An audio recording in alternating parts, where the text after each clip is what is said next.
Imaginons un instant un joueur dont la carrière, elle semblait doucement glisser vers l'oubli. Ouais, un investissement que beaucoup d'observateurs qualifiaient même d'échec total. C'est ça.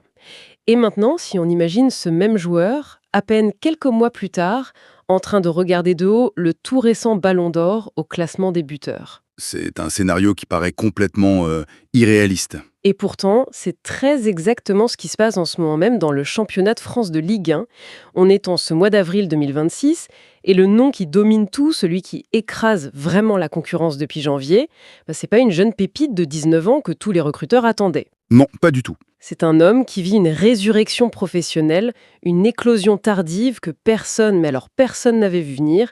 Et aujourd'hui, on va décortiquer tout ça. Et c'est un cas d'étude parfait en fait. Ça nous montre à quel point notre perception du développement humain et sportif est souvent complètement faussée. On va s'appuyer pour cette discussion sur un dossier hyper détaillé qui a été publié ce matin même. Samedi 18 avril 2026. Exactement, sur le portail d'actualité sportive wisport.com. Et cet article, il dissèque vraiment le retour au premier plan de Bamba Dieng sous les couleurs du FC Lorient. Mais l'idée de notre exploration d'aujourd'hui, c'est pas juste de faire un compte-rendu sportif classique. Non, l'objectif, c'est d'utiliser ce cas très précis pour comprendre la mécanique de ce qu'on appelle une éclosion tardive. On va chercher à identifier les leviers invisibles qui permettent à un professionnel de sortir d'une spirale négative pour finalement dominer son secteur d'activité. Pour bien comprendre l'ampleur de ce phénomène, je pense qu'il faut d'abord poser les chiffres. Parce qu'ils sont assez vertigineux, honnêtement. L'article nous indique que depuis le début de l'année civile, Bamba Dieng a inscrit 8 buts. 8 buts, ouais, Et personne ne fait mieux en Ligue 1 sur cette période. c'est fou. À 26 ans, il devance quand même Ousmane Dembélé, qui évolue au Paris Saint-Germain et qui a le titre de Ballon d'Or. Rien que ça. Et il surclasse aussi des finisseurs super réputés comme Folarin Balogun à Monaco ou même les co-meilleurs buteurs actuels du championnat, Esteban Lepo à Rennes et Joachim Panichelli à Strasbourg. Le contraste le plus violent, en fait, c'est quand on regarde son propre passé récent. Ah oui, la différence est brutale. Sur les 2 saisons précédentes cumulées, il avait péniblement atteint 7 buts en 34 matchs. Donc là, il a fait mieux en 3 mois qu'en 2 ans entiers. Et Lorient avait investi environ 7 millions d'euros sur lui il y a 3 ans.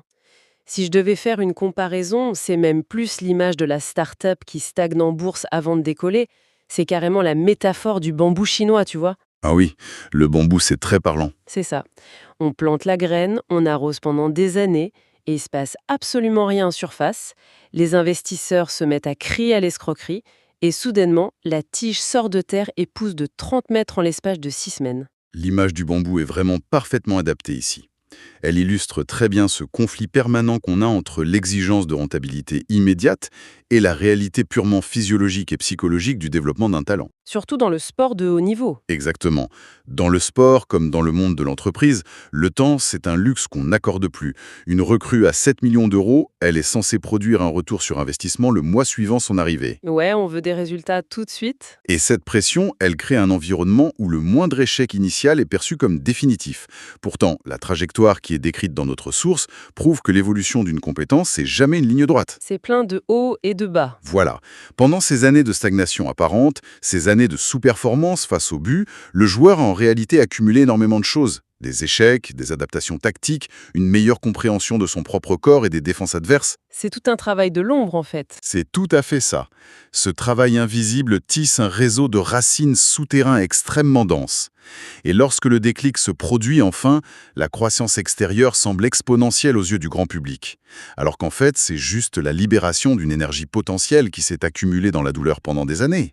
Mais si la croissance est aussi explosive aujourd'hui, c'est pas juste une question d'alignement des planètes ou un coup de chance.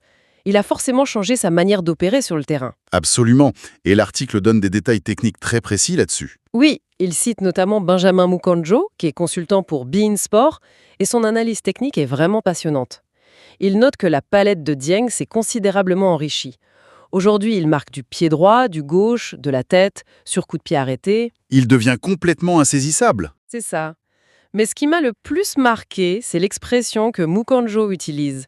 Il parle d'une, et je cite, « sérénité dans la surface », qui est totalement inédite chez lui. Une vraie transformation. Ouais, il décrit un joueur qui est maintenant capable de caler les ballons, d'agir comme un véritable point d'appui quand son équipe est sous pression. En gros, la panique a complètement disparu. Et cette notion de sérénité, elle est vraiment cruciale pour comprendre le phénomène.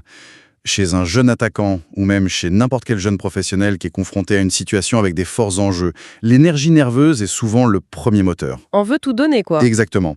On veut bien faire, on veut prouver sa valeur, donc on court dans tous les sens.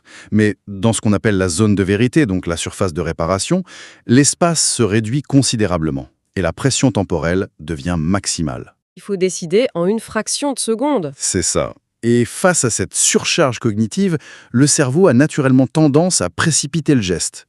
Ce que Mukonjo observe chez Dieng aujourd'hui, c'est le passage d'un état de réaction instinctive à un état de maîtrise cognitive totale. C'est comme quand le temps semble ralentir pour les experts, alors que tout est chaotique autour d'eux. Exactement. C'est fascinant. Mais attends, c'est là que ça devient vraiment intéressant. Parce qu'il y a quelque chose qui me chiffonne un peu. Si on parle de maîtrise totale et de rationaliser tous ses choix, est-ce qu'on risque pas de perdre ce qui fait l'essence même du très haut niveau? Et c'est-à-dire, Le football, surtout pour un attaquant, c'est censé être l'art du contre-pied, de l'imprévisibilité. Si Dieng se met à tout simplifier, à chercher systématiquement le geste le plus pur et le plus rationnel, est-ce qu'il ne devient pas juste beaucoup trop facile à lire pour les défenseurs adverses? ah, c'est une excellente objection, mais on confond souvent la complexité avec l'efficacité, en fait. D'accord? L'imprévisibilité ne vient pas forcément d'un geste hyper-alambiqué ou d'une prouesse technique totalement irrationnelle. Elle vient de la rapidité et de la précision pure de l'exécution. Donc aller plus vite à l'essentiel. Voilà. Et l'article contient d'ailleurs un élément de réponse limpide à ce sujet, à travers le témoignage de son coéquipier, le défenseur Bamo Meïté. Ah oui, j'ai vu ça. Il évoque l'attitude de Dieng à l'entraînement et il souligne ce qu'il appelle une mentalité de champion. Meïté explique que pendant les séances, l'attaquant s'applique de manière presque obsessionnelle à marquer les buts les plus faciles. Il cherche pas la lucarne à chaque fois, quoi. Pas du tout. Il ne cherche pas le geste spectaculaire juste pour épater la galerie. Et pourquoi? Parce qu'il a compris qu'en match, le week-end, la fameuse opportunité facile, elle n'existe pas. Donc, si je comprends bien, en automatisant le geste simple à l'extrême, il libère en fait de la capacité mentale pour gérer la complexité de l'environnement pendant le match. C'est exactement le mécanisme, ouais. C'est marrant. Ça me fait un peu penser à un orateur public. Les meilleurs conférenciers, c'est rarement ceux qui utilisent le vocabulaire le plus pompeux ou les phrases super complexes. C'est plutôt ceux qui maîtrisent tellement bien les mots simples et les silences qu'ils n'ont même plus besoin de réfléchir à leur texte. Ouais, l'analogie est très bonne. Du coup, ça leur permet de capter l'énergie de la salle et d'ajuster leur rythme en direct. C'est tout à fait pertinent. La sérénité dont parle Mukonjo, c'est pas un don inné qui s'est réveillé du jour au lendemain. C'est le produit très direct d'une mémoire musculaire qui a été forgée par la répétition clinique du geste simple à l'entraînement. C'est de l'artisanat presque. Ouais. Quand la situation devient critique en plein match, le cerveau n'a plus besoin de calculer l'angle du pied ou la force de frappe. Le corps sait déjà le faire. Et cette économie de réflexion annule totalement la panique. D'où la sérénité. C'est ça. Et pour revenir à ta question sur l'imprévisibilité pour le défenseur, elle vient alors du fait que Dieng exécute le geste parfait une fraction de seconde plus vite que les autres, tout simplement parce qu'il n'hésite plus. Et bien sûr, cette transformation individuelle, elle a besoin d'un cadre pour s'exprimer pleinement. L'article met justement un gros coup de projecteur sur le laboratoire de cette renaissance, qui est l'écosystème du FC Lorient. Un écosystème très particulier d'ailleurs. Très particulier, ouais. On y découvre une dynamique managériale assez fascinante. D'un côté, on a l'entraîneur Olivier Pantaloni qui reconnaît assez ouvertement une, je cite, « Dieng dépendance ». C'est fort comme terme. Très fort. Il qualifie son attaquant de joueur qui fait peur aux défenses adverses. C'est un statut énorme, une vraie consécration de son importance dans l'équipe. Mais de l'autre côté, l'exigence de cet entraîneur, elle frôle l'intransigeance. Ah, il ne lui passe rien. Rien du tout. Les sources révèlent que, malgré cette période faste de 8 buts, Pantaloni prévoit de le recadrer sévèrement pour des occasions manquées lors des matchs contre le Paris FC et Lyon. Alors qu'il est en pleine réussite. Exactement. Il déclare texto « 3 buts de plus au compteur, ça aurait été énorme. J'ai envie qu'il réussisse encore mieux. » Et franchement, en lisant ça, j'ai immédiatement pensé à l'ambiance des grands conservatoires de musique. Ah oui, avec le professeur tyrannique. C'est un peu ça, ouais. T'as un élève soliste qui vient de jouer un concerto d'1 heure et demie à la perfection. Le public se lève, applaudit à tout rompre. Et de retour en coulisses, le prof l'attrape par la manche et ne lui parle que de la micro-erreur de tempo à la 13e minute. C'est une excellente image. Cette anecdote sur Pantaloni, c'est vraiment une leçon magistrale de gestion des talents de très haut niveau. Le plus grand danger pour un professionnel qui sort d'une longue période de creux et qui connaît soudainement le succès, c'est le relâchement de la tension interne. Le sentiment d'être arrivé. Voilà, le sentiment du devoir accompli. En instaurant cette exigence impitoyable, l'entraîneur manipule deux leviers psychologiques très puissants qui sont presque contradictoires mais finalement complémentaires. Lesquels? D'un côté, en assumant publiquement la fameuse dépendance de l'équipe, il nourrit l'ego du joueur et il consolide sa confiance qui a été réparée. Il lui dit en gros « t'es notre pilier ». Ouais, il le valorise. Mais de l'autre, en focalisant aussi publiquement son attention sur les 3 occasions ratées plutôt que sur les 8 buts marqués, il pique l'orgueil de son attaquant. Il lui refuse catégoriquement le droit à la complaisance. Mais ça soulève une question importante. C'est quand même un équilibre sur le fil du rasoir, non? Être sans cesse rappelé à ses échecs, même mineurs, alors qu'on porte l'équipe sur ses épaules, ça pourrait tout à fait briser un joueur qui a déjà un gros passif de doute psychologique. On pourrait le penser, ouais, mais c'est justement parce qu'il a traversé ses doutes que cette méthode fonctionne. Ah, tu crois? J'en suis certain. Pour un joueur en pleine reconstruction, cette exigence absolue est paradoxalement perçue comme la plus grande preuve de respect possible. C'est-à-dire qu'on ne le ménage plus. C'est ça. L'entraîneur ne le traite plus comme un joueur fragile qu'il faut surprotéger, mais comme une machine d'élite capable de viser la perfection. C'est un message très clair qui dit « ton plafond est beaucoup plus haut que ce que tu penses ». C'est puissant vu sous cet angle.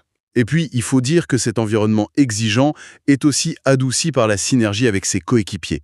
L'article parle notamment de sa relation avec Pablo Pagis. Ah oui, le duo lorientais. Voilà.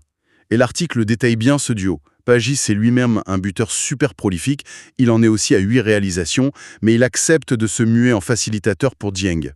Il lui a fait 2 passes décisives, je crois. Exactement. 2 offrandes, comme le dit l'article. Et Pagis le décrit d'ailleurs comme un bosseur qui ne fait pas de bruit. C'est beau, cette solidarité. Du coup, on a un écosystème hybride qui est parfait. D'un côté, un management vertical qui maintient une pression constante pour éviter l'endormissement. Et de l'autre, un soutien horizontal, avec des partenaires qui acceptent de mettre leur propre ego de côté pour servir le collectif. Mais pour absorber cette fameuse pression verticale constante, pour multiplier les courses sans rechigner, et surtout pour